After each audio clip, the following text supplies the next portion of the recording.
Hello, my name is Simeon Mordecai Bittman. Chef, dad, outdoorsman, sort of. Good guy, sort of. I guess that's about it. All right. My name is James Gop. I'm a fire enthusiast, a craftsman, outdoorsman as well. I need to totally steal my thunder. And chef. All around sort of Renaissance man. And this is Figuratively Feasting. Very nice. Very nice. Cool. So, what are we going to talk about today, sir? Well, today, this is our first inaugural podcast here. Thank you. Congratulations. Yeah. Thank you very much. Yes, you're welcome. Appreciate that, yeah. No, but so a couple topics we want to talk about today. We're in the food industry, so we're going to talk about the craziness of where the world is in the hospitality industry, what our lives are going through, why we're doing this, and a bunch of other things. But before we get into that, all that stuff, how are you doing this evening? I am doing quite well. Thank you very much. Very good. But there's more to it than that. I'm going through some tough times, man. COVID times. They're crazy in this business. And I feel it every day. And joining the ranks with many others who are feeling it. I am fortunate enough to still be working and have worked through all of this. Yeah, you haven't stopped once. No. It's crazy. Yeah, so I'm tired. I get burned in weird places. I burn myself in odd places while I'm cooking when I'm tired. Yeah. And also, I'm distracted. COVID is distracting to the day-to-day, to the everyday, to the focusing in on the craft and the love. But generally, everything else is great. Lots of time outside, which is awesome. So I've been out in the woods quite a bit. That place is still safe. It is. Yeah. And it keeps me balanced. Yeah, that's great. How you doing? I'm doing well. It's a strange time. As you said, it's a very strange time for all of us here. It's, for me, I think the biggest challenge is this lack of purpose. I feel as though during this time of year, we'd be going 100 miles an hour every single weekend. We're in two different industries. For us, I'm in the events and catering industry, and trying to do all different kinds of projects, but at the end of the day, there's this feeling of whatever I did, no matter what it was. I could have worked outside. I built a root cellar during this time. I've built much stuff. So much stuff, and it's never good enough because I think, at least for my line of work, it's not good enough unless you're leaving everything out on the field. And as I've gone through all this time, I don't really know if that's the right way to look at it anyways. Yeah. So. Well, more on that. I look forward to diving deep in with you about that kind of stuff. Yes. And we'll definitely cover that today. Yeah. But, where do you want to kick this thing off, Well, man? first, I think, probably since it's our first shot here, so cheers. This is our first podcast, technically our second. The first one was a bit of a test, right? Where we'll call it a test. A test. A very good test. Depends on what your definition of a good test is. Yeah, but right. definitely learned a lot, right? Yeah. So. You didn't drink when we toasted? I didn't. Shame on me. Never right? trust cheers. a man who doesn't drink. Yeah, absolutely. Upon toasting. And cheers to you guys as well. Too. Thanks for tuning in here. Thank you. Hopefully you'll join us again. I think from my perspective, the reason that I think we're doing this is there's a lot of stuff going on. Yeah. And during this time, I've looked at a lot of stuff internally but really thinking about, where my life is going, where my business is going, where the industry as a whole is going, what that looks like. Yeah. This is an opportunity I don't think we would have gotten had this not happened. Yeah, this is an amazing time to reflect, to look within and to consider the bigger picture of life and our business and all the things like you just said, man. Isn't it crazy to think, though? I mean, it's an absolutely horrible thing that happened, but had it not happened on the scale that it happened worldwide, there's a very real chance that no change could have really ever happened because, you hear about these horrible, environmental catastrophes in the other side of the world in the news in the morning, and it's fleeting. Yeah. It's just a few moments, and you're like, oh my God, that's so horrible. And there's a bunch, hopefully, a lot of times there's a lot of outpouring and support for these types of nations that are going through these things. But at the end of the day, we don't ever really take it to heart because we don't We live in a world where it's just like everything is so fast being thrown at us. Yeah. So we don't get to experience it. We don't know. Yeah. And it's like, oh, well, got to go to work. You know, it's like you like drinking your coffee, checking out the morning news, right. and you're like, that's fucking terrible. Yeah. Oh my God. Your heart breaks, you feel sympathy. Yeah. Then you're like, holy shit. Then like your text bings or something, and you're like, oh fuck, I gotta go. Anyways. Yeah. Bye, honey. Right. And you're out. And then maybe you come home right afterwards, and you recollect it again. But in the matter of a week, it's sort of simmered out. Yeah. So it's crazy. I mean, like an opportunity, an experience, a catastrophe that's an epidemic that's affected us all across the world. Yeah.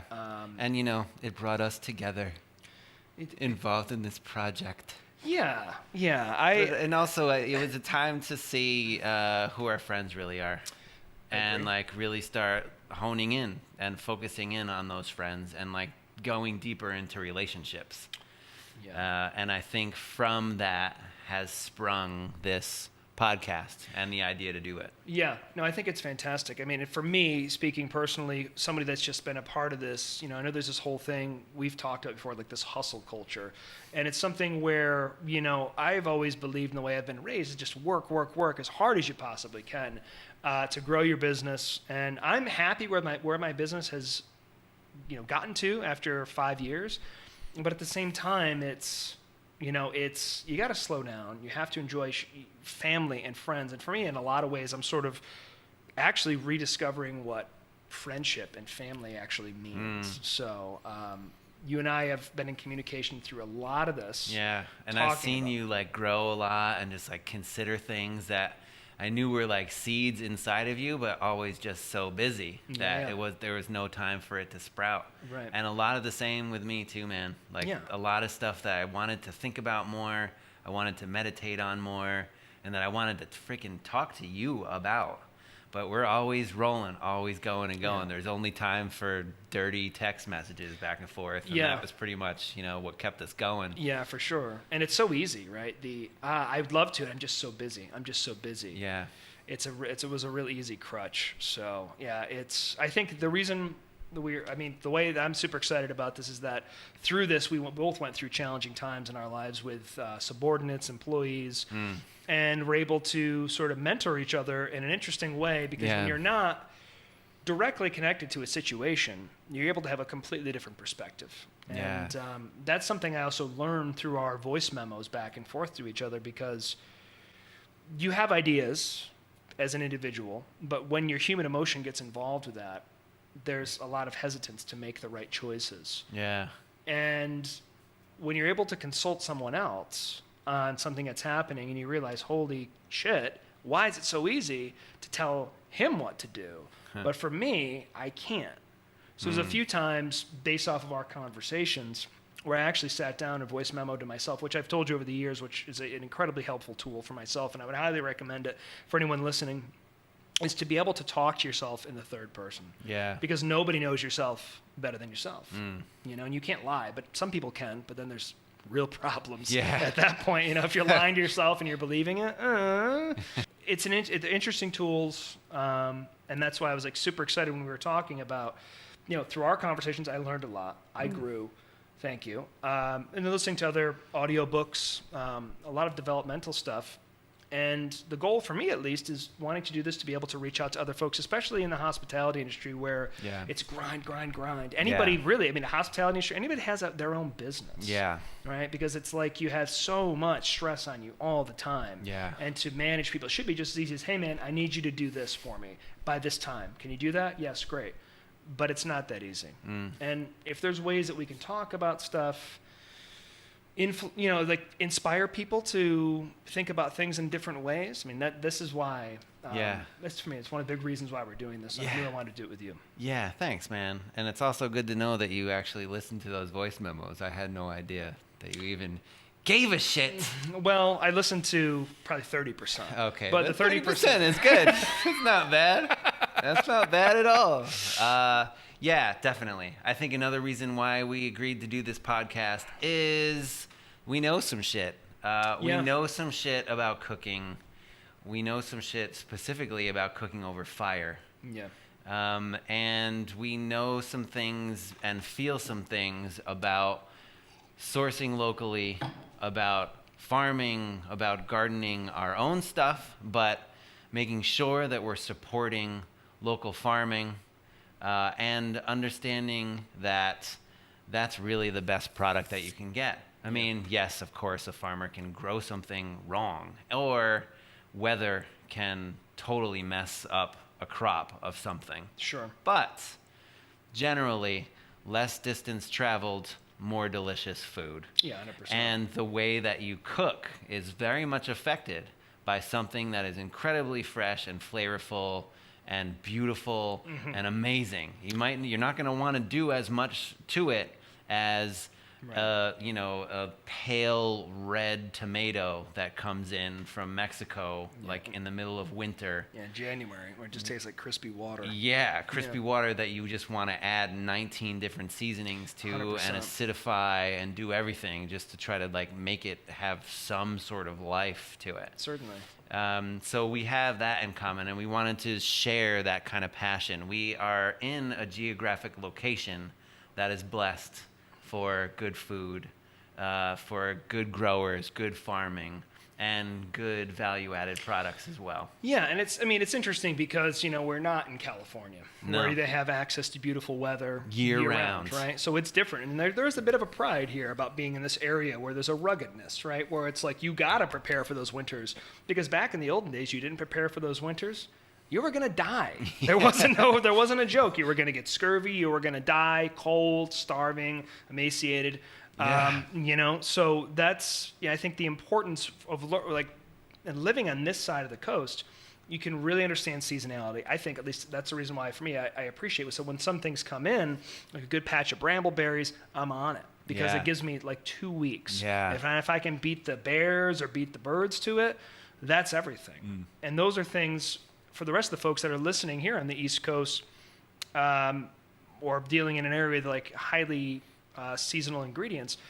A big part of that, I want to inspire those folks to also get on top of that stuff and understand how to farm stuff, when's the best time to get things into the ground, what's growing in the woods at any certain part of the time, and also just get comfortable with your land, what's on your land. I guarantee you that there's tons of things that you walk by every single day that you have no idea that you could eat that. You could incorporate that into your dinner tonight, and it could be so good that it's only in season for a week. Yeah. So. Yeah, and that stuff has gotten in our bones. Like, we know about that stuff, and we will teach you that stuff. Yeah. And we'll make it as accessible and easy for you to grasp and absorb. We'll give it to you in different formats, and we'll make sure that you know, all right? You're going to get quizzed, so you better be ready. Every week. And if you fail, you got to send a check-in. So that's how it is. You have to send a check-in? Yeah, send a check-in. Nice. Yeah, that's how we're going to fund this thing. They didn't know that, but they signed up the moment they clicked on the video. So. That's awesome. And then depending on like how bad the answer is, will be how much we say they have to pay. Listen, we're going to be rich, so that's it. I'm not even worried about it, right? Finally. Freaking great. Perfect. So let's get into it, right? Yeah, you want to start from where we are here? So yeah, and I know we've been having fun, and this first topic of ours is not a super fun topic.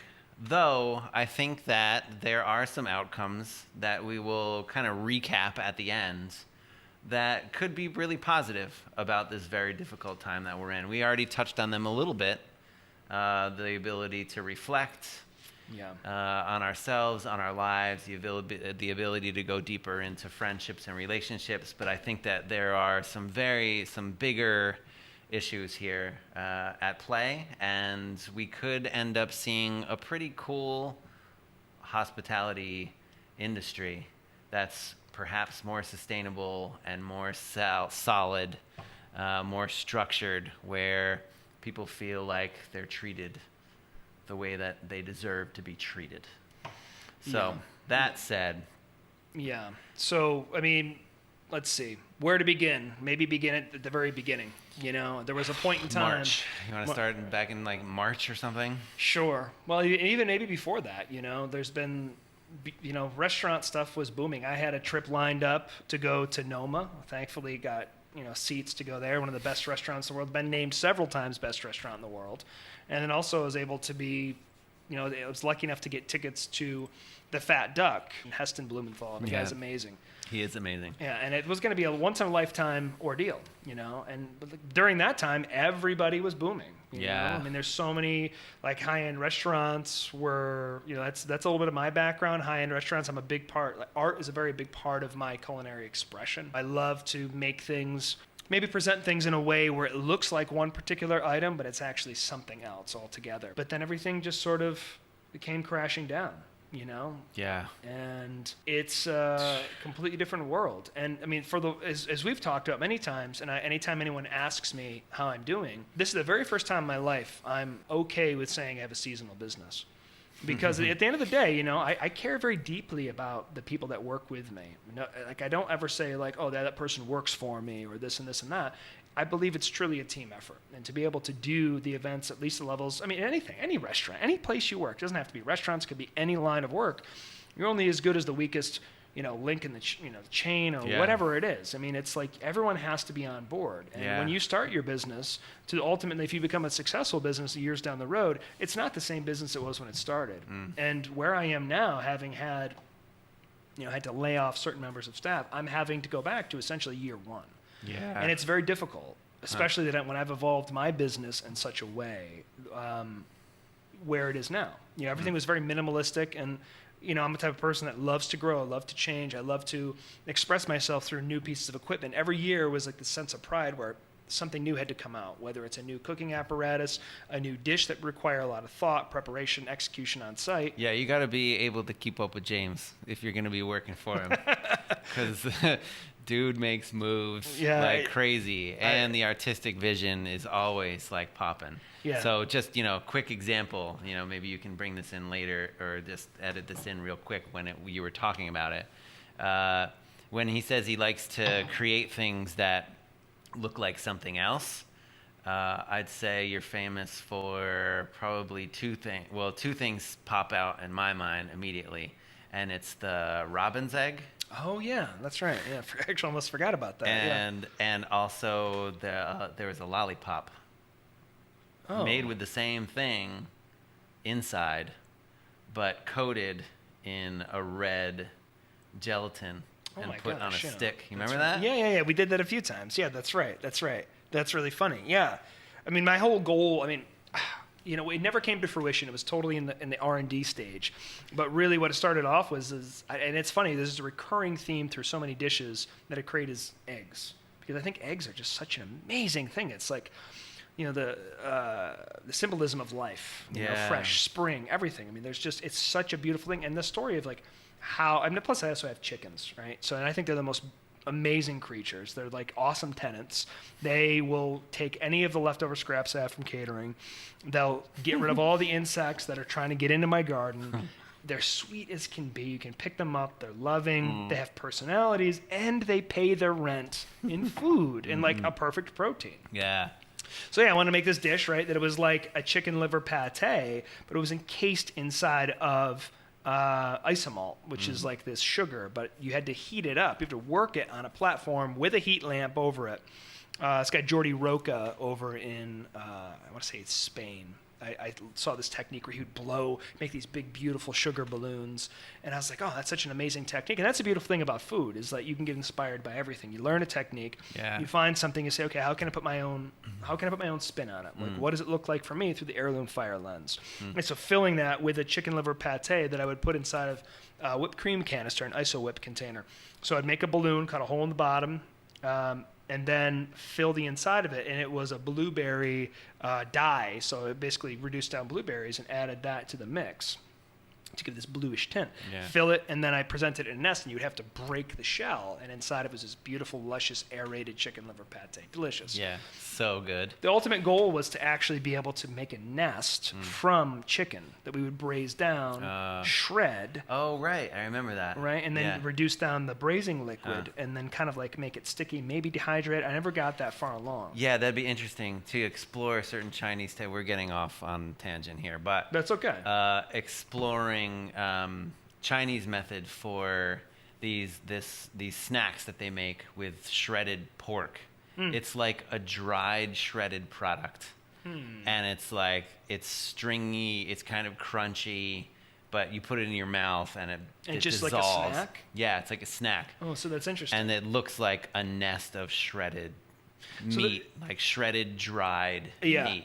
So it's really interesting. Like, when Grant Achatz, another guy I look to a lot for inspiration because he's just a mad chemist, really, and I love all that. What his big phrase he would say is, nothing is new, everything is old, just recycled, and it's beautiful. I mean, there's so much stuff that we don't even know, and that's the thing about food is like, there's so much stuff we don't even know that exists out there. Yeah.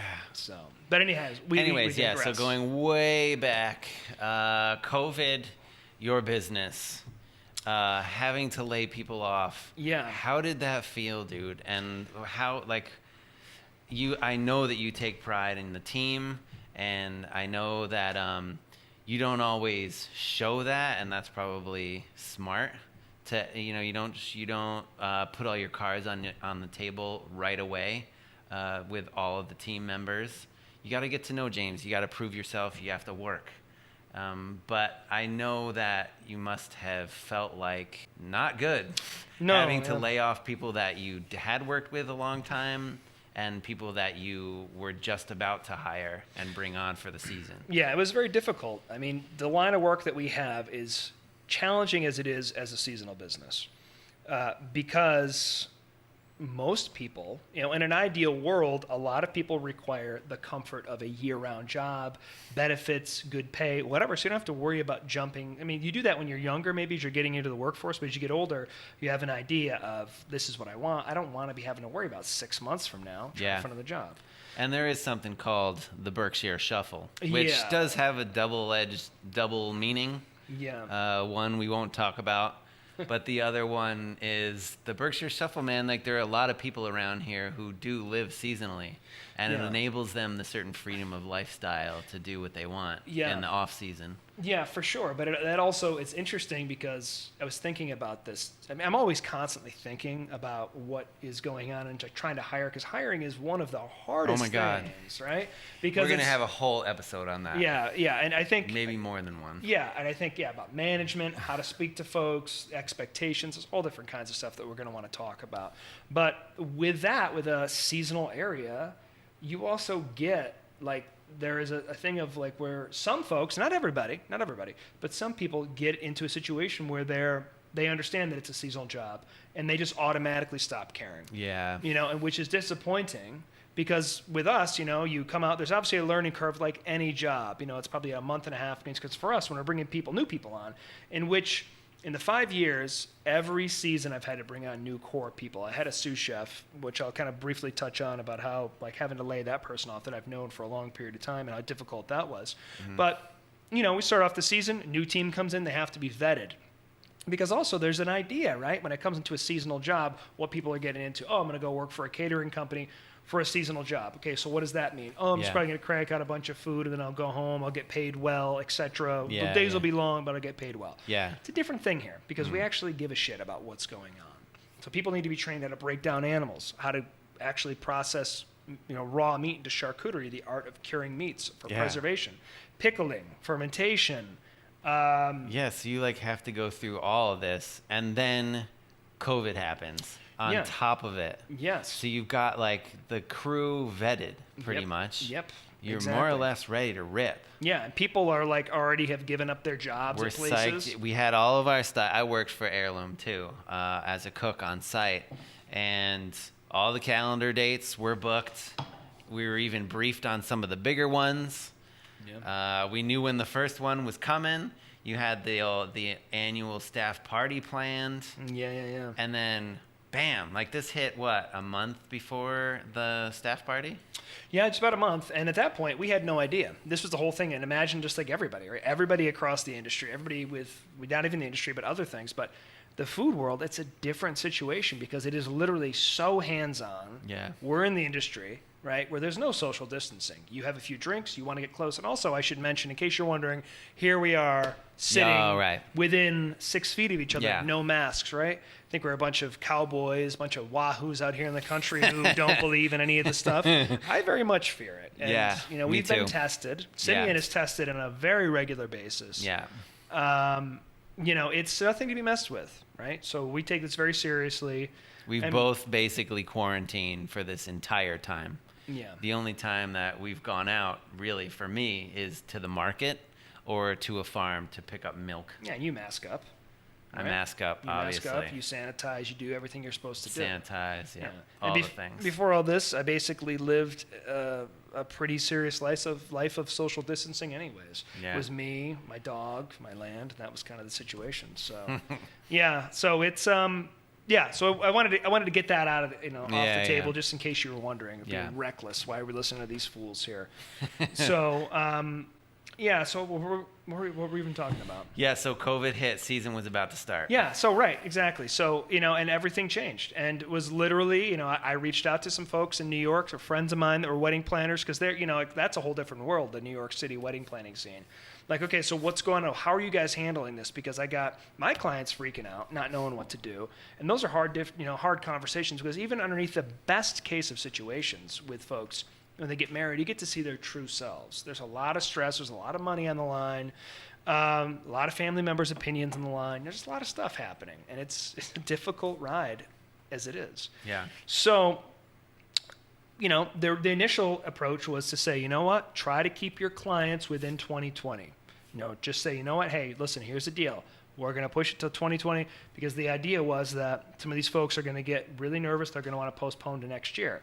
So you would have to terminate their contract. If they wanted to move to 2021, terminate the contract, give them a fresh contract. Means they would lose their deposit that they put down. Sort of, it's a difficult situation to get into. But also you got to look out for the bottom line, because this is not their fault. This is not our fault. And also at the end of the day, I've got a business. We all have businesses, and it's important. We have to protect ourselves. I mean, for me, I'm one of the most, when it comes to my clients, there's so many people. Yeah, granted, what we do is very different. It's very unique. But there's so many people that are cooking for special events. And for me, the fact that someone would find us, seek us out, and reach out, book a date with us, and have us prepare a huge event for them on the biggest day of their life is incredibly flattering. We take that so seriously. Yeah. So to then have to tell somebody, hey, you know what? If you want to postpone to 2021, I'm sorry. That's devastating for me to have that conversation with these people. So it's very difficult. And then eventually, it seemed to be basically on not even a week, every 5-day basis, it was new information. I'm sure I'm speaking for many people when we talk about this. At the very beginning, it was just crazy. We thought whatever, they'll get this stuff under control. We don't have to worry about it. And, come autumn, come September, everything will be back to normal. Yeah. But it's... not the case, right? So one holdout in October right now that wants to do a larger event, 100 folks. For this year. But everyone's postponed to next year. And what that means, is difficult conversations. So now I'm holding on to folks' money. They don't know, they're put into this weird limbo situation because now, just as people's minds work, you have no idea. Okay, so now is 2020, is it going to be fixed by 2021, or what does that mean? Yeah. And coming from a business standpoint, we're able to make things work being a seasonal business. I don't have a huge staff. I hear horror stories of folks that have huge production companies that have to lay off their entire staff, or restaurants having to lay off their entire staff. That's devastating. Yeah. I don't know. I truly, honestly don't know how I would handle that because people are trusting you. I had to lay off my sous chef. And it was literally to the point where I suppose subconsciously I knew it was coming and I had to handle it, but I didn't want to face it because this guy was like a brother to me, and it was, I had to bring it right to the last minute. And my accountant was like, look, you need to cut all non-essential staff now to preserve everything. So it was, I like to think I'm a good businessman, but when I came to that, when there's people I really care about, team members I really care about, emotions involved, just like everyone, I'm sure. And, I could have handled it better. I had him work, I gave him a bunch of busy work, and then the day came, I was like, yeah, man, end of today is going to be your last day. And that was horrible. But the problem was I didn't want to do it. Yeah. Of course. And then, turns out, the unemployment benefits were quite good for those folks. Thank God. Yeah. Right? And there's they've been good up until now. Essentially no, yeah. Same thing with the PPP loans, hopefully. So that's what we had to apply for. We missed the first round, and it's scary, and the 70% of the money has to be used towards either rent or your for your salary for folks. Yeah, got it. It's difficult.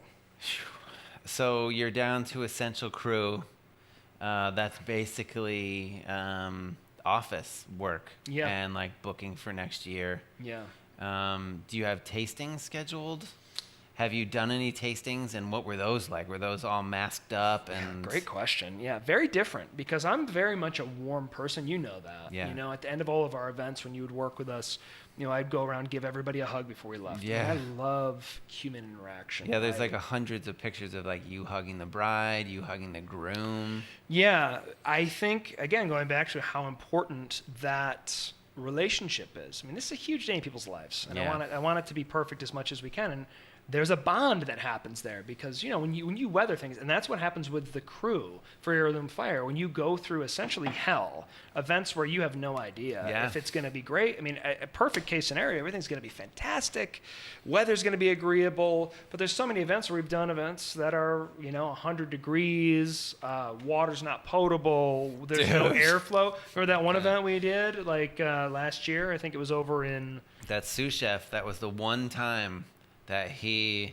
almost fell. Yeah, exactly right. Yeah, I mean, there was we had to hose everybody down, and somebody had a weed or a leaf blower.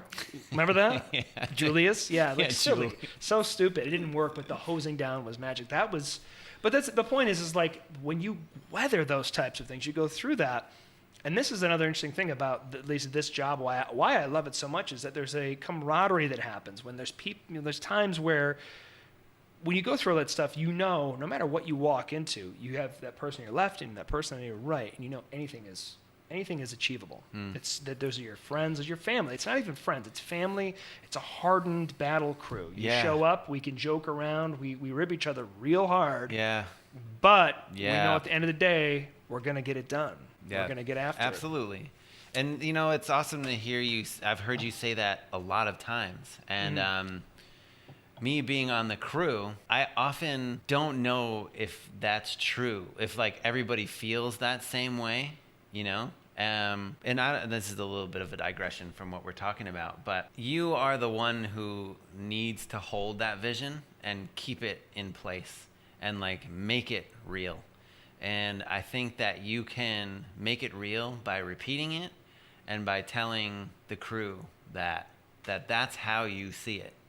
Because a lot of people, like you said, there are people who are thinking this is a seasonal job, and yes, and even in intense situations, they'll still walk away from it being like, oh, cool, I worked 13 hours, that's $400.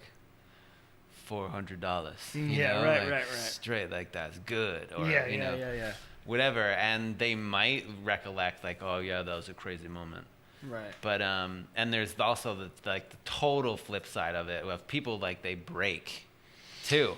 They can't handle it. They can't align with that at any part of them, and they don't realize no matter how much you told them, dude, this is gonna be different than what you're used to. Yeah. We're not gonna be under a tent cooking with a rented stove for 20 minutes and then plating a bunch of room temp stuff and leaving. That's already, and all the appetizers aren't already wrapped in freaking half sheet pans ready to just plate. They break, you know. It's interesting. I mean, and that's something I've realized. No matter how much I try to explain that, it doesn't matter. It doesn't matter. And that's, and I'm constantly trying to figure out ways to get that point across more, because it is, when you're doing 95 to 97% of the food on site the day of, we're pushing the limits, and there's a reason why there's not more people doing it at that level. So to answer your question, tastings. We had one tasting so far. We have one coming up this weekend. It's odd because people come in. There's always a bit of uncertainty when folks come in the door. They don't know what they're coming to this place. This current iteration of Heirloom Fire is it's an odd location. So people will come in, they'll expect they're coming to some big, massive farm or whatever, but it's really just this sort of hidden nook When they come in, it's just like anything. You go on a date for the first time, there's a level of awkwardness. Try to mitigate that. We start off with a nice glass of bubbly champagne. And then I kind of tour them around the room here in the tasting room. So are like they wearing masks the whole time? Yeah, so the moment they walk in, they have to have masks. If they don't have masks, I have a little table set up that has masks in little Ziploc bags to take it. And then we have hand sanitizer. They immediately have to sanitize up. And then we come through. And, when they sit down, I want them to feel comfortable. Obviously, they can't eat food through their masks. So my mask is on the whole time. They're enjoying their food. We make cocktails. But it's very hard because at the end of this whole 2.5 hours we've spent together, it seems strange because I have a business that caters to large-scale events. But I'm an introvert. I enjoy this. I enjoy this with you folks over there, right? To be able to sit down and have basically a small dinner party with people that are super sweet, super excited. They can ask any questions they want. We have all these answers ready to roll. And then at the end of the night, or end of the day, rather, of our tasting, I want to give them an embrace, a hug, to let them know that I really care, because I do really care. Yeah. And I want them to feel very good from the moment they walk out the door. And there's the challenges you go through. There's challenges like that for me. I mean, I'm not doing stuff on a daily basis like you are. Yeah, so, yeah. And how distracting that can be. Because on top of just cooking really great, nourishing food for people, and then maybe in interacting with them, you also have an entire kitchen to look after on a daily basis, right? And that can be challenging just to do the same type of food while maintaining all the procedures. Can you fill me in on that a little bit? Because that's different for me. Yeah, totally. Day to day is really freaking interesting, man. First of all, it's tiring, and I could complain and fetch about it all I wanted. Also, it's quite intriguing that it has just become routine, and how quickly these things can become routine. So everybody on the crew and everybody in the entire building. Okay, so just to back up a little bit. Yeah, please. I am head chef at a small center that treats folks who are in recovery in various forms. We're in the Berkshires. We're nestled into the hills of the southern Berkshire County, close to Connecticut. And it's an old estate or something, right? Yeah. It's beautiful there. Yeah, it's an old estate. It's been many things over the years. Yeah. It's been a school, an academy. Okay. It's been an event space. Oh, okay. And it was originally owned by a very interesting guy a long time ago. Been now fixed up in 2013. Like, it was in pretty good condition already. But it's been fixed up, and it's this beautiful mansion that Will's is now... had that since 2013? Yes. Wow. Yeah. I had no idea. Time flies. Yeah. So it's this beautiful space. Anyway, day to day, we walk into what we call the mud room. In there, there's a temp gauge. We check our temps and call up... How do you take it? Is it laser, or what is it? It's this. It's a probe that you put into your mouth, and make sure you insert it into the sublingual hot pocket under your tongue. There's a training session. Oh yeah, we were totally trained by the head nurse how to do this. Yeah. In like a very special meeting. And there's like a plastic coating or something? Exactly how to do it. Yep. There's a plastic. There's a box right on this this temp gauge. Okay. It has a reader, an LED display here. And then the gauge comes out. It's attached by a cable. And you insert a probe, put it into your mouth, wait for the reading to show what temperature it is. Then there's a button you like pop off the probe cover thing, like poing into the garbage. You wipe down the machine. I mean, it's a whole freaking thing. Huh. Then you get out your phone, and there's an email every morning that comes out that every single employee working that day needs to respond to with their temperature, what time it is, and if they have experienced any of these symptoms. There's an entire list of symptoms, and if we've been exposed to it, and there are a bunch of different questions that we just sum up by saying no, and then push send, and that goes to the medical office. So let me just interject the question about management. So again, should be as simple as that. Yeah. There's a lot of, thankfully in this situation, in our organization, the culture that was created right away and that people have just gone along with is that of following. Oh, great. Like, it's very important. Great. I think everybody quickly realized, okay, we are in a stable situation here. So I've been fortunate enough to work through this entire thing. And others were getting furloughed. A lot of people don't know what the heck they're doing. They were offered support, but the support has now run out. I was able to continue, and not only that, but excel in my position during this time, because it was a very trying time for management and to being a manager, running a kitchen and dealing with this new emergency and setting up entire new systems. So I rose to the occasion. But in regard to management, since everybody is already on board with it, people are just coming in and they're checking their temp. Also, the lead nurse, like if you're at work for more than 15 minutes, she knows everybody's schedule. Yeah, They're great. connected with human resources. So all of our schedules are totally tied in. So if like you're taking a day off, you have to report that. If somebody's switching a shift, you have to report that. Everything is reported. Wow. And the nurse knows. So if you're there for 15 minutes, phone rings in the kitchen. We're like, hey, Simeon, did the dishwasher do his temp yet or what? And I'll be like, yes, he did. He's over there in the corner, like trying to figure out how to send an email with like no reception over in the pantry or whatever. Sure. Like, yeah, so there's that. What a strange world, man. Such a strange world. And everyone having to adapt to that. It's Yeah. so different, and how that affects us as a whole, because yeah, I mean, just as like this caring, industry as it is, right? Yeah. And then you're so afraid to care for people. You're afraid to get close to them. You're afraid, I don't know. And then of course there's the other first option. 2 weeks, man, it was like, okay, so after you take your temp, Yeah. you then the kitchen is right there. It's right outside of the mudroom. Yeah. Walk in. There's a bag hanging with Ziploc baggies of our masks, which are kept supplied by human resources. Periodically, there's a military truck that pulls up, and What? Really?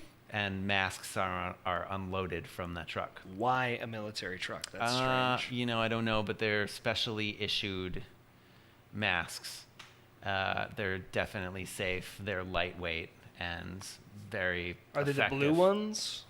Blue, Or- yeah. Yeah, okay. Interesting. So, And there are some other ones. Some of the lead medical team and the nursing team, and I think some of the clinicians and some of the directors/founders have masks they just look a little more intense than those blue ones that everybody has come to know. So anyway, walk into the kitchen, don your mask before anything else happens. Everybody's already masked up. And then begin your day with this thing on your face, and with everybody having this freaking thing on their face. You have to like read how the team is doing. You have to feel that, what I like to call the field. Feel the field of the kitchen. Like how are people doing? Is the place a mess? Is it in order? What are people's eyes telling me? That's all I got now. I don't have a smile or a no smile. I don't have like much more. Like, and that tells you so much. Yeah, for But sure. also, again, amazing what you can read just by looking at somebody's eyes. Yeah. And by looking at their body language. Body language, yeah, I was going to And say. just kind of getting used to like missing. You don't have that anymore. So you have to figure out how to fill in the blanks about how somebody's feeling, how they're doing, how the team is doing. Yeah. Can you tell by no words that they've had a freaking slamming morning? Yeah. And are they in the weeds? Are they in good shape? Or are they just frustrated and stressed out because they're wearing a freaking mask on their face? They're exhausted, and their home life is also totally weird. So they're like, there's this extra variable to understanding what people are going through when it comes to management now, which is very interesting. And that's what I deal with on the day-to-day.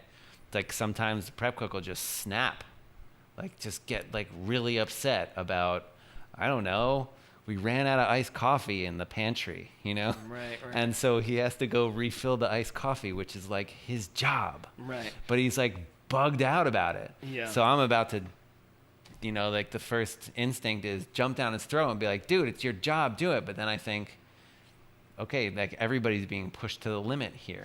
Yeah, and there's so many weird things too that, if you go to the grocery store, there's so many things. Obviously, the big one we all know is the paper or the toilet paper situation. And then there was flour. And then there's just a bunch of weird stuff like shower cleaner is all of a sudden it's like, what's going on with that, you know? So, I mean, there's all these weird theories that I won't go into, but, even as I did a site visit today, and for a long time, there's still been shortages for pressure treated lumber.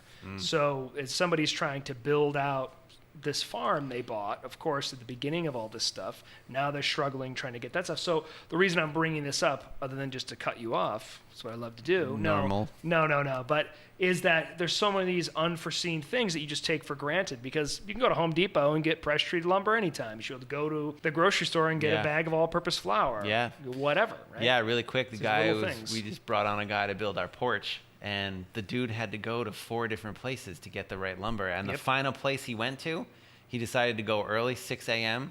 There was some dude swiping up all the pressure-treated wood for our deck. He had to, basically get into a verbal, confrontation with this guy. Be like, dude, just give me 70 of your boards. I just need freaking 7 boards. Yeah. You have 70. Yeah.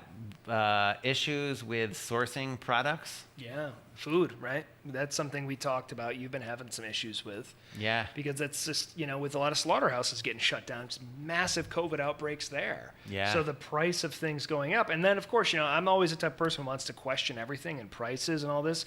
Yeah. Even there was a big issue, I think, a couple of years ago, I want to say it was a drought or something out west where a bunch of beef cattle didn't have feed, didn't have hay or feed to eat, and then there was going to be this projection that commodity beef was going to be just as expensive as grass-fed beef, and how that was going to, because the market's always been so starkly different. Yeah. And now, I don't know. This is the thing. A lot of folks, I talked to a good friend of mine who's a local food purveyor, and he was telling me that there's a lot of farm markets on the side of the road or farm stops that have grown exponentially. Yeah. Because people are heading there, and now they're expanding, adding on all these other things to it. Interesting boon to local industry. Yeah, and will it stay that way? Yeah, Are people so eager to get back to the way it was? But the problem is people don't know because we're so sheltered from what the cost was. Yeah. To get there. I saw this one really, sorry to get a little bit sidetracked, but that's why it's so important to inform yourself. I found this amazing documentary when I was a kid. It was called Fresh. So it came out around the same time as Food Inc., but it was a much more positive aspect to it. And a lot of the usual suspects were in there, like Joel Salatin and folks like that. But it really raised awareness. My parents, I grew up in a background of just commodity fed stuff, how come, look how much I can get for how little. I had them watch the documentary. They completely went the extreme direction, which I wasn't expecting. They went they bought half of a cow, and it's okay, well, that's a little extreme because where are you going to put it all? And, and all this other stuff. So knowledge, you got to know. You have to really know where your food is coming from, and I really truly hope that's what happens with the outcome of this. Yeah, maybe it'll just happen because the prices are going to be the same. Yeah, right. As it shakes out. Yeah. The realistic cost of what it takes to produce meat might actually start being reflected and understood because there's no choice. If you want meat, this is how much it costs. Oh, and here's a bonus: you could get meat for the same price from down the street if you want. All you have to do is pop into a farm and maybe grab it frozen out of their freezer and drop a check in a basket and you're on your way. Yeah. And you don't even have to go to the supermarket or whatever. Yeah, I don't know. I think there has to be a little bit more of education about that for sure. Because that's the thing is just people don't know. They have no clue. A lot of people think there's no difference from going to your local grocery store to pick up a steak versus the local farm, and you see the price difference. But the fact that there's so much more into the money stays in the economy. Yeah, totally. The money actually goes to support this young family who's really putting in an honest day's living. And I don't know. There's so much. And there's so that's many a whole more. Huge discussion. Yeah, totally. It's not just tenderloin and that's the pork chops. On those farms. Anyways. Yeah. So day to day, there were struggles with finding meat and poultry Seafood never seemed to be an issue. I'm not sure exactly why. Interesting. But like our local purveyor who brings seafood into the Berkshires didn't seem. Oh, they actually went down for a while, and then came back up, and were taking orders like anything. They're like, please, just order, please. Tell your friends, whatevs. Don't worry about minimums. We'll just do it. Minimums for those folks means like there's a certain amount in which most vendors require you to spend in order to basically make it worth it for them to come out and bring you stuff. Yeah, right. So places were like, this place was waiving their minimums. Yeah. But yeah, meat and poultry was wiped out, and then it was wiped out locally too, because as soon as it started getting wiped out there, the farms just got like swiped up. Yeah. And it was kind of cool. It was kind of like weird and dark and like terrible and really stressful to get even like a case of chicken. But I'd call all the farms who are also friends, and they would be like, yeah, we're totally wiped out. Yeah. And we're slaughtering in 2 weeks, and that's all sold out too. It was like, oh my gosh. Yeah, it's interesting, right? Within that sort of dark cloud, you start to see hope, because imagine if you called them and like, we're loaded. Our freezers are full. Then that's a problem. Yeah. That's a real problem in that case, but that's good. Things are more expensive. They're a little bit more expensive. Some, specific products have kind of leveled out. Mm-hmm. I can still get things locally and regionally. Like it's a little more like regionally. So Connecticut, upstate New York, Vermont is kind of the closest I can get. Like the local farms are still just, I'm not fast enough to get into the race with those guys. Yeah. Except eggs. Like their eggs are happening. Yeah. So we're able to get local eggs by as much as we need when we need them. Yeah.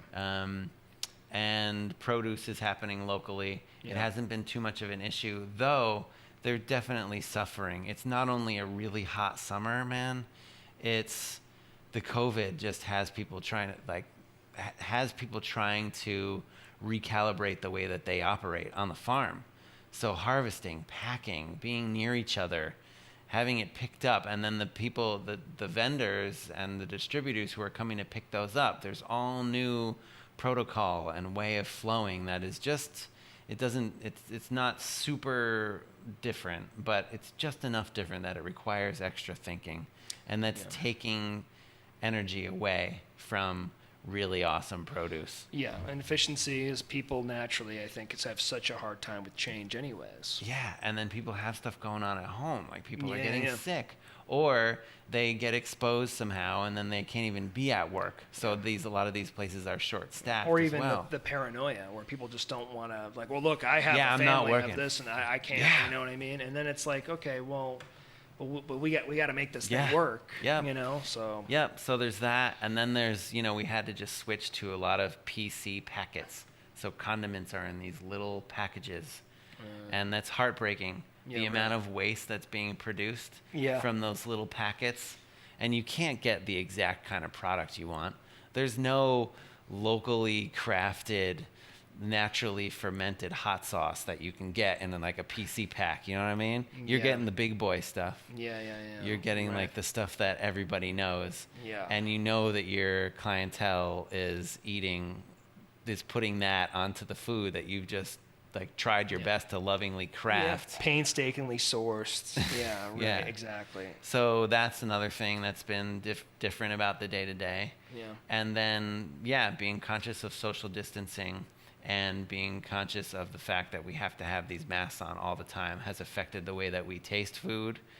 It's affected the way that we are focused and present with our food and with the work that we're doing in the kitchen. It's like a constant distraction. It's very difficult to be working with a beautiful heirloom tomato, which are coming in by the boatload right now. Yeah.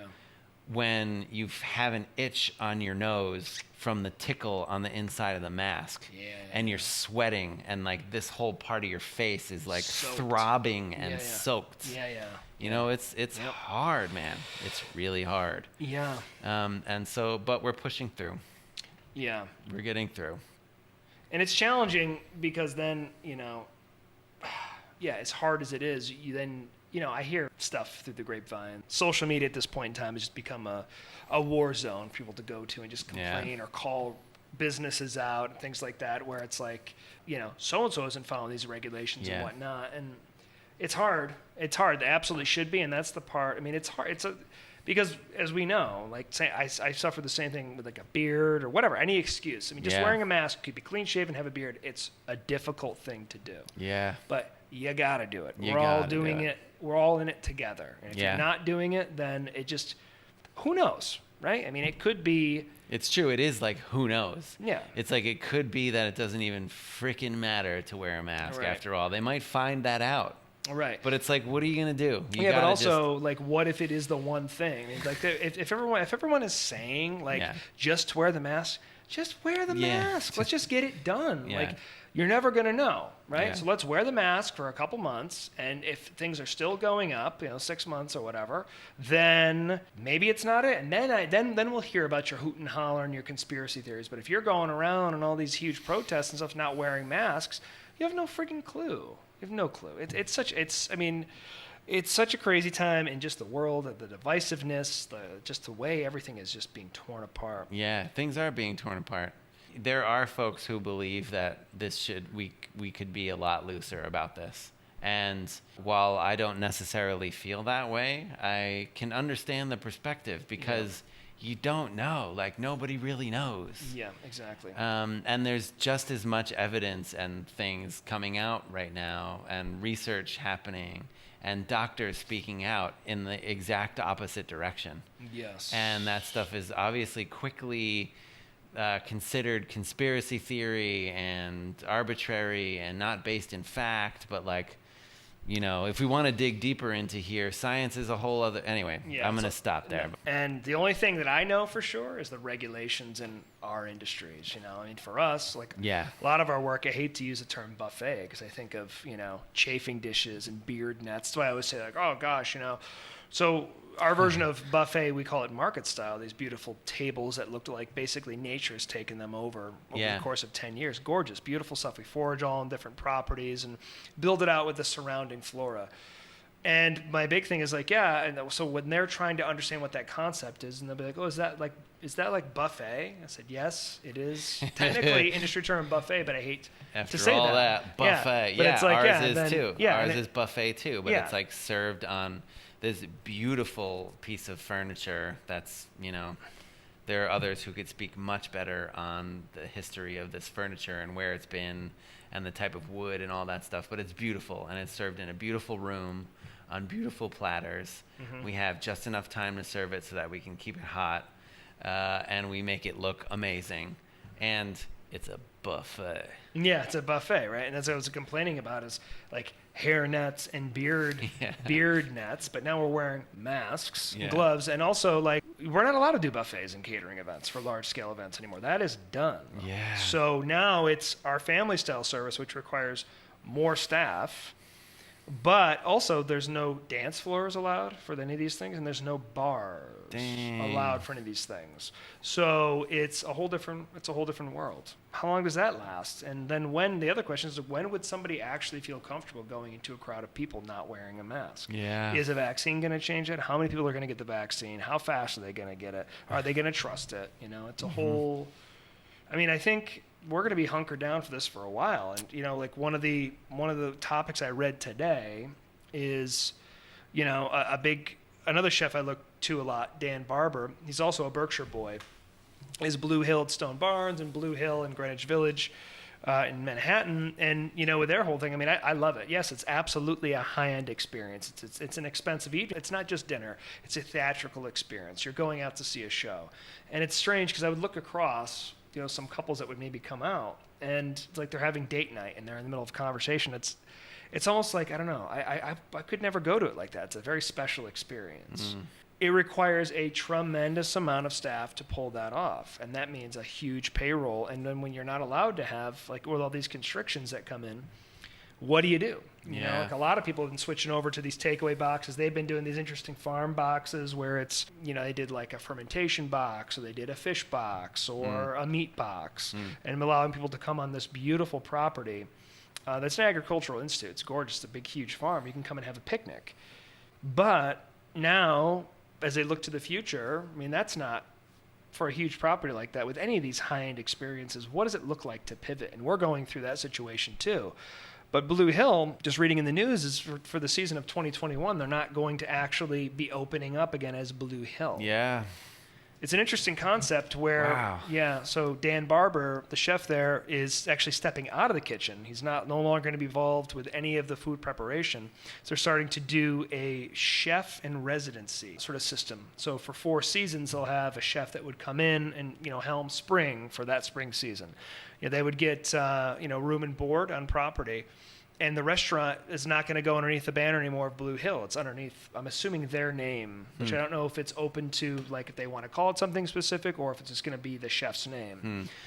And it's an interesting concept because I think about how's that going to work. You know, maybe it's that person is responsible for bringing in all the staff, the day-to-day operations, the food purchasing, and all that kind of stuff. That's certainly a way to mitigate the costs. Yeah. I think Blue Hill in the city is not, they said that is, right now, it's still uncertain if it's going to open back up. But that's an interesting way to look at it. And Yeah, they said that they've been of course he would be one to really think of. He would be a pioneer during this time to think of something really creative and awesome and inventive and like kind of inspiring. It sounds like he's still probably, and his team gets their rocks off in the creativity realm, even amongst all this. You know, like you talk about those different boxes, but now like to actually allow these chefs to come on and figure out how to make this work is pretty awesome. That's like a really good idea. There's probably a lot of different motivations that he's folded into make this work.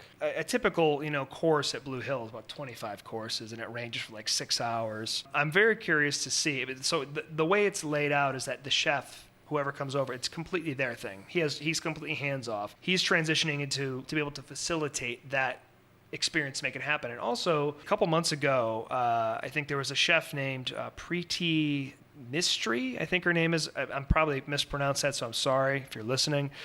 She criticized Stone Barns for the lack of diversity in their management. I think she's out of San Francisco, and obviously he heard that, Dan Barber, and so what he had said, quote, "There has been a reckoning in our industry, and we've heard and discussed many pointed structural questions about the system that we uphold, especially about the racial and gender inequities," Barber wrote in this letter. He went on to say, "Becoming truly conscious of how I've both benefited from and contributed to the system is a process that is long overdue.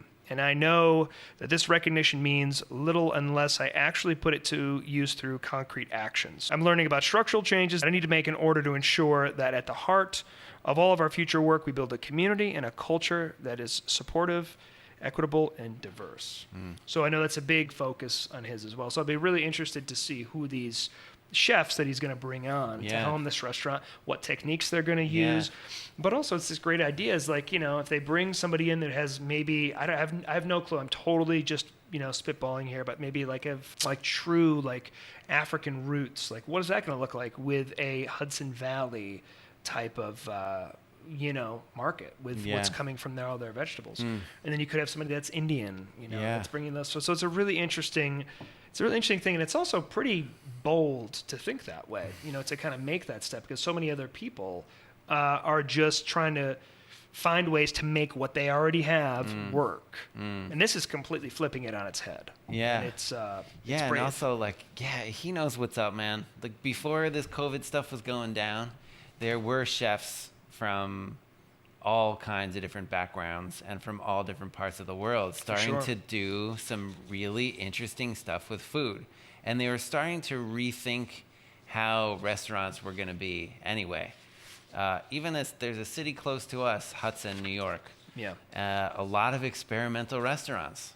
A lot of people coming from the city, chefs coming from the city and trying out something new and taking influence from various parts of the world. And some of those places were getting recognized by James Beard. Mm-hmm. It was like starting to happen. The James Beard Award, and some of these menus. Dave Chang and his entire empire, he's opening restaurants all over the world with this approach of like, let's stand back and let a chef from that region or a chef from somewhere, another part of the world who is freaking kick ass at Momofuku in the city, open up this restaurant over here, like in another part of the freaking world, and just do his thing and shine and come into being himself. To be able to, once they step out of that box or whatever the vision of that particular restaurant, to gently tap them back in there. And that's what separates truly great leaders from just, I mean, you can, there's so much pride in this industry as I'm a chef, I grind all this stuff. I will go into this much later about the history of being a chef and what that means and where that pride comes from, because it, in its very meager beginnings, it was a hard life and there was no celebrity involved in that. But we'll talk about that later. But it's very important that we start to flip that over and see things, in a different way, certainly. So. So there are chefs who are starting to think about how to spin this in a positive direction. In the Berkshires, it's a really interesting time too. Places are starting to reopen. There's a lot of curbside and patio dining. There are a lot of masks being worn, and there's a lot of takeout. For the most part, people are getting on board. They're making sure that they're thinking about social distancing, masking, more or less doubling down on practices they should have had in place before and that they did have in place before, minus the masks. And some are getting very creative. There's a guy doing something similar in a way to what Dan Barber did, in that he gave up his space to two other adventurous chefs who came up with a really fun and comforting takeout menu. And they're slamming all kinds of really awesome food out of this kitchen that was like kind of a fine dining restaurant. So that's the way that he was able to deal with it, is just offer his space to somebody else. And what is he doing? And let them do stuff. He just sort of watches over it, and he has other restaurants that another restaurant that he's involved with, trying to figure out. But also, this guy, one of the first guys I got in touch with in the Berkshire is like, dude, this is crazy. How are you? He was like, I'm great. Like, I'm chilling. I'm not even busy. I'm like relaxing. I'm going on walks. I'm enjoying being outside. I think it was very easy for a lot of cooks to let go into that. Yeah, it's interesting though, because this particular guy that we're talking about too, I remember, he hustled real hard when he first opened his restaurant, like seriously. And it's funny because there was another guy who went through the same thing, who owns a chocolate shop here. Yeah. And I remember him and I having many conversations about this particular chef, where he was like, he's going 100 miles an hour. He's like, I remember those days too. The problem is you cannot maintain that. It's like, it usually happens around 5 years. It's funny because I don't know if it's, a egg was put in my head or something, because I'm also feeling that around 5 years that I need a rebreath for my company. So I see it happening. Yeah. I think that's, you can't drive a sports car 200 miles an hour forever without taking it in, because as things grow and they change, with your growth and the hard work you put in, it's very easy to be like, I'll get to that later. I don't have time. And all of a sudden, before you know it, the basement's flooded or whatever. And, if you're talking about the sports car analogy, that you don't got any brakes or, whatever it is. Yeah. So another reason that this weird difficult time is sort of a blessing for those who are maybe at that 5-year point. Yeah, it's interesting. Start thinking about other alternatives. It's something I've always loved is teaching. That's been the one thing that's made sense for us to be able to start bringing our fire experience to people's homes. And we've done one, which was hugely successful. Just come in, set up an oven, and had a one-on-one experience. And that totally works with my sort of introverted nature, and to be able to deliver that and have that make sense. Right. It's good to see these big players in our field acknowledging that and supporting that, because for so long it's been, they got to be on top, they got to micromanage everything, has to be their vision. There's going to be mistakes, 100%. There's going to be mistakes when you give people that freedom, but it then becomes your job. During this time it can be so critical when you are bobbing and weaving and switching directions, and basically throwing stuff at a wall to see what sticks, and the danger you're running into there is that you can easily damage your brand. You can damage your company, what it stands for. And, I just made a social media post about this the other day, is that during these times, it's so easy to throw all caution to the wind, offer discounts. I mean, this is the big discussion that's happening right now in the wedding industry, is that people are trying to offer discounts. Or the other hard part is that with the majority of us, gosh, kidding me? If I could give everybody, if you were getting married and you say, hey, my original date's on a Saturday, 2020, you want to push it off because everybody wants a Saturday. Historically speaking, weddings have been on Saturdays forever, really, right? But I cannot give you want your Saturday next year. I would love to say, Simeon, please, absolutely, have this next Saturday, not a problem whatsoever. Yeah. If I was to do that with every single client, it would mean essentially a year of no income for me, which is incredibly hard because, again, it's not just me sitting on a pile of bonbons going, well, I'm out of bonbons, what am I going to do? It's not that.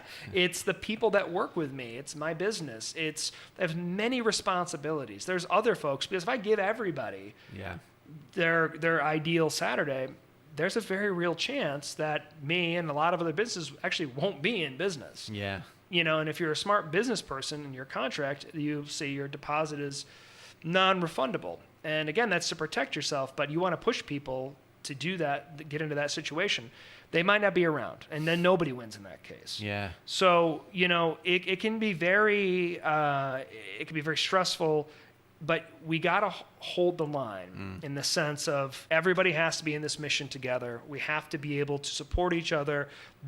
Everyone does differently when dealing with stress. It's very hard when you have to tell somebody, and they're going to use every tool in their kit to try to get you to break. But you have to just be honest, transparent. These are the reasons why this isn't going to work. But the moment you give in or whatever, or maybe you have a business where it's not your main source of income. And this is the hard part too, is a lot of people do this as a little fun project on the side so they can have a vacation someplace or get that new, purse or new car or whatever it is, but when they start doing that and they give in on these things, not really give in's the right word, but when they start just offering this stuff up for the rest of the folks, I mean, for me, this is everything I have. Yeah. So when you start giving up in those types of ways, it makes everyone else who really has a lot on the line here look like a bunch of jerks because, well, everyone else is, or this person gave in on that. Yeah. So I think the unfortunate truth is we're going to see a lot of folks that don't absolutely love what they do, kind of fade away here. And you're really going to see folks that love what they do dig in, pivot, twist. You got it. You just got to stay true to who you are. Remember why you got into this. This is the thing is then this is the part where it was, as for me, speaking 100%, challenging. Like I have to dig deep and say, all right, here's the deal, man. What do you love about this? What do you love having your own business? Why does it matter? Why don't you just cash it in when it gets really hard? Yeah. And the truth is, because there's a lot of great things. You have your own business. You're your own boss. You're your own visionary. You can be able to create things and hopefully inspire other people to get behind your vision. Yeah. But my word of caution would be for those folks out there, especially business owners, just be really careful right now. Because also, if you start flailing around, your team is looking at you like, okay, well, this person is flailing and we're just coming up with all these discounts and every week something changes and all of a sudden it looks like this is a person they can't get behind. So in these times, I think with your innermost close management staff, that's where the conversations happen. Keep things close to the chest as much as you can, even though you're screaming and pulling your hair out, banging your head against the table. Take your time and just remember and stick true to yourself. Yeah, and my advice to folks who might not have their own business but are working for a business or have worked their way up in a business, it is the same. It's very similar in a lot of ways. It's remember and reconnect with why why you got to where you are. Where do you love what you do? Where is the passion? What has driven you? Maybe you don't love what you do. Maybe the reason why is because you stumbled in as a way to pay your college bills from an education that made no sense to you.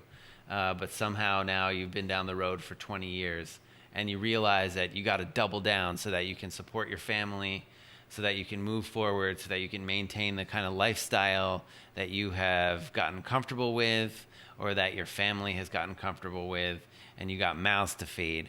It's time to like buckle down, and if you can reconnect with the love and you can reconnect with the passion, definitely do that, because we're still creating art here. We're still creating beautiful food.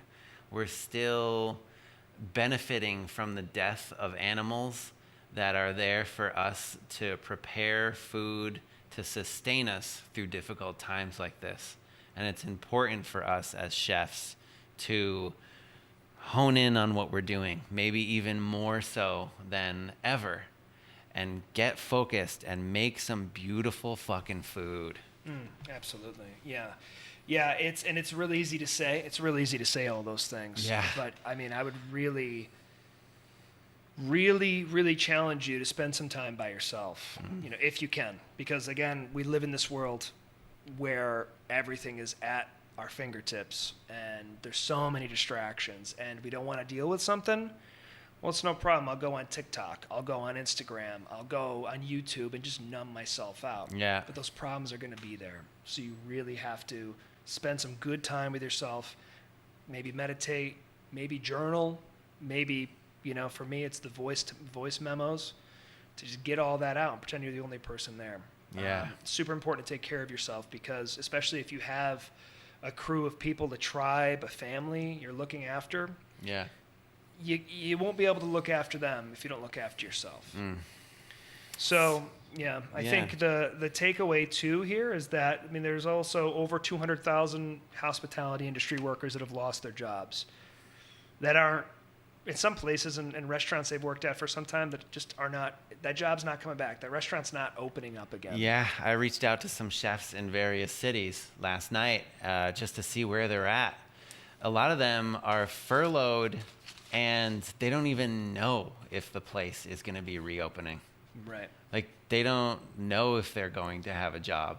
Right. And they're just sitting there like, I don't know. Like, these are chef de cuisines, sous chefs primarily. That's who I connected with, folks who I came up with from culinary school. And they're like, I don't know, man. Like, we had a contract. This one guy had a contract through one of the big food contractors at a very esteemed property in the city, and they don't know if the property is going to reopen. And then another place, a hotel. They don't know if the hotel is going to reopen, and there are no guests coming in to frequent the hotels. No hotel, no guests, no restaurant. So for the folks that don't know what furloughing means, what does that mean? Are they still getting paid, or how does that work? Yeah, there are different conditions. I didn't get the specifics on these guys, but some places furlough, and it's just basically means we're not paying you. There are no benefits here, but when we reopen, you can totally come back. That's kind of where it's at. And they're collecting unemployment. Yeah, and okay. you can collect unemployment, and we'll make sure that we'll support that. Then some places hold on to health insurance if it's available. A lot of places don't have that available. But those who are fortunate enough and have businesses that were able to continue paying their health insurance stuff, they're offered that at least while they're being furloughed. Yeah. And some are paid a particular percentage. A lot of that ends up being essential employees or directors or folks who are really high up in the business, if anything. And I think various iterations of that combination. Interesting. Yeah, that's crazy.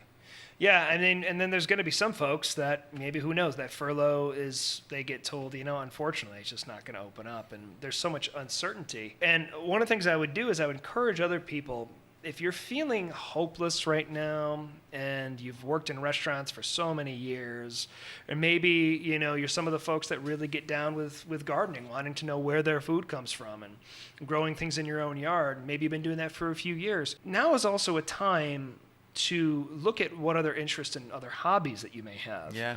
Because all is not lost. Maybe you don't. Maybe your restaurant doesn't open back up. Maybe your area is a small town and there's not a lot of other restaurants. What else do you know?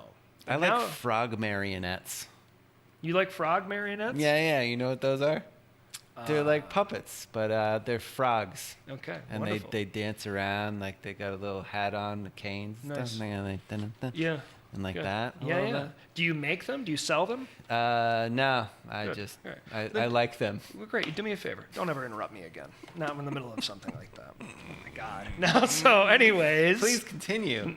Well, if you're also not making frog marionettes that you can sell on Etsy, there's another. There's other. So cool. It's a pretty lucrative business, I think. Frog marionettes. Yeah. You better, before we release this, you better write this down. This little business, frog marionettes. So we're gonna make our millions. So FORG. Yep. Beautiful. Perfect. Good. That's good. So now is a time to look into your passions where you are. What else do you have to offer? Now I think is a serious, like a knowledge-based time where, maybe you've been gardening for a couple of years. You think you don't really know much. Maybe you don't know any, you think you don't know enough to teach somebody, but the truth is you know more than they do. So this is a great opportunity for you to dig into that, whether it's, just your friends. There's got to be a community board through Facebook or something like that. I don't know what else. Maybe you're a banker and you got laid off from your job. Well, maybe start seeing if people need help with finances. Yeah. Maybe you're inherently organized and you don't even realize it because maybe you're like super type A. Well, there's a lot of people right now going through their houses. If there's something you feel comfortable with, put a mask on, head in, offer your services to help people organize, like Marie Kondo, that shit.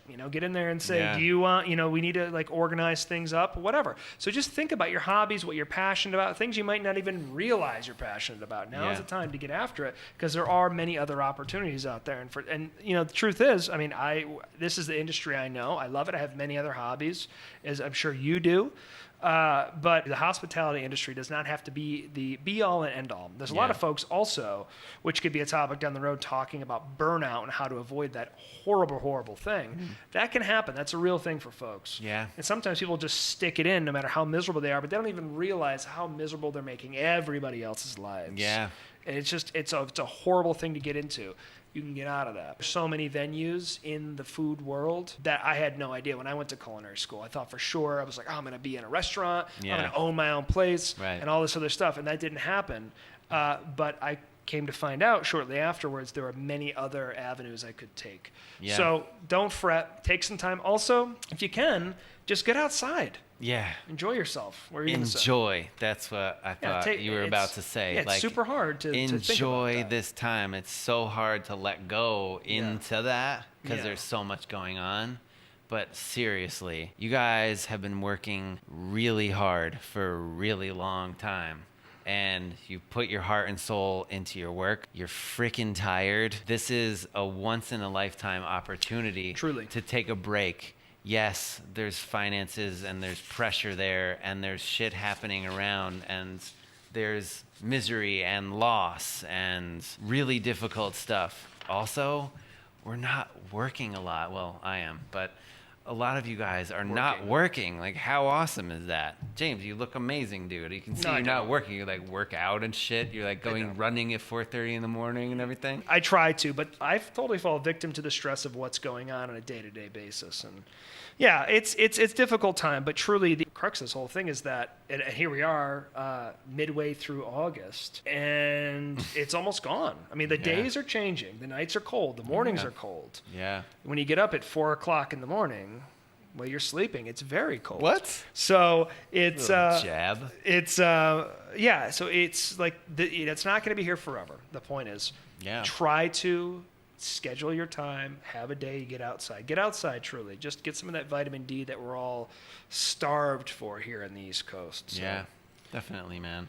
Thank you very much. No, I think this was great. No, thank you for your time as well. Thank you for the delicious bourbon, little old fashions we've been drinking this evening. Yeah, thanks for mixing them up so properly. Oh, well, good. I'm happy you enjoyed it. For the rest of the folks, thank you for joining us. For those that are still here, we're going to be doing this again on a weekly basis. If you guys are using the good old Instagram, give us a follow at Figuratively Feasting. That's our handle on Instagram. If you have any questions, we love feedback. If you have questions about industry things, about foraging things. As we get down the road further, we'll talk about so many different topics. Yeah. Figurativelyfeasting@gmail.com. Also on the Instagram, send us a direct message, a DM if you have a question, feedback, whatever. We'll post things up there. My personal handle is Chef James Gop on Instagram, and also my business is @Heirloom Fire. For Simeon? My handle on Instagram is Simeon Food Nature. Just launched it recently, actually, so go there to check out some great videos that are semi-instructional, semi-fun, semi-just ridiculous. Yeah, all semi, but actually all really well done, and don't let them be modest. They're very informative, beautiful, and let's get them some likes. Thanks, man. Yeah, hook me up. Yeah, right? So for now, we're going to punch out here, but thank you so much, and we'll see you soon. Bye. Bye.